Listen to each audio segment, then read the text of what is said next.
There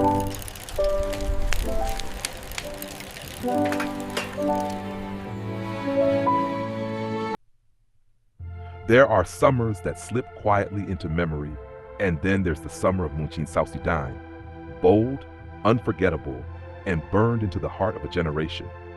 If you were alive then, you weren't just witnessing history, you were living it. From muddy fields filled with music to a distant gray rock called the moon, this was the summer America touched the stars and its own soul. It was a time of turbulence and transformation. Richard Nixon had just stepped into the White House. The Vietnam War raged on, casting a shadow over dinner tables and dorm rooms. Protests echoed through city streets, and the youth of America, disillusioned but determined, sought something more meaningful. And then came the summer, July 20th, 1969, the day millions gathered around flickering black and white televisions, eyes wide and breath held. Neil Armstrong descended the lunar module ladder and made that legendary step. That's one small step for man, one giant leap for mankind. For a brief moment, the noise of the world faded, and we were united, not by war or politics, but by wonder. Ask anyone who remembers, where were you when man walked on the moon? It's a memory etched into the bones of a generation. A kitchen, a living room, a neighbor's house, wherever you were, you felt the same shiver of awe. But just a few weeks later, that awe turned electric in a muddy New York field. Woodstock. From August 15 to 18, more than 400,000 souls gathered not for war, but for peace, music, and love. It wasn't just a concert, it was a movement. A muddy, chaotic, beautiful rebellion against everything that felt wrong with the world. Jimi Hendrix bending strings with his teeth, Janis Joplin howling raw emotion, Santana pounding out rhythms like thunder. The music didn't just entertain, it expressed something deep and defiant, something the establishment couldn't quite silence. It was youth, alive and unfiltered. And amidst the music, the clothes spoke volumes.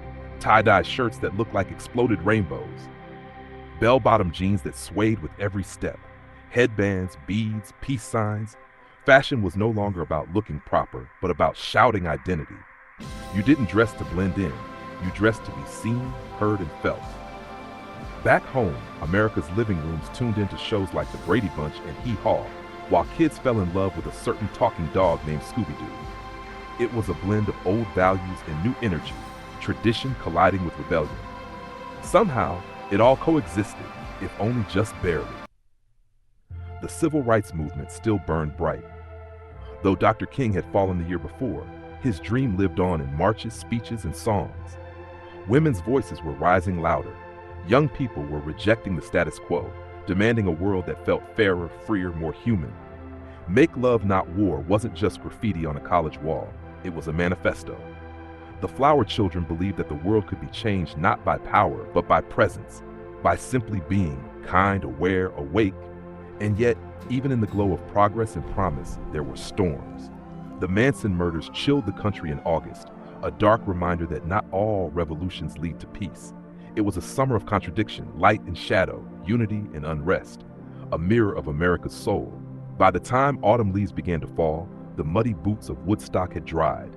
The astronauts returned home, the chants faded, but something had changed. The summer of 1969 wasn't just a few months on the calendar, it was a turning point in the American spirit. People still talk about it, not because it was perfect, but because it was honest. It was messy, loud, strange, beautiful. It was a moment when the impossible felt possible, when dreams weren't just talked about, but launched into the sky. If you lived it, you know. And if you didn't, well, you can still feel the ripples. The music plays on.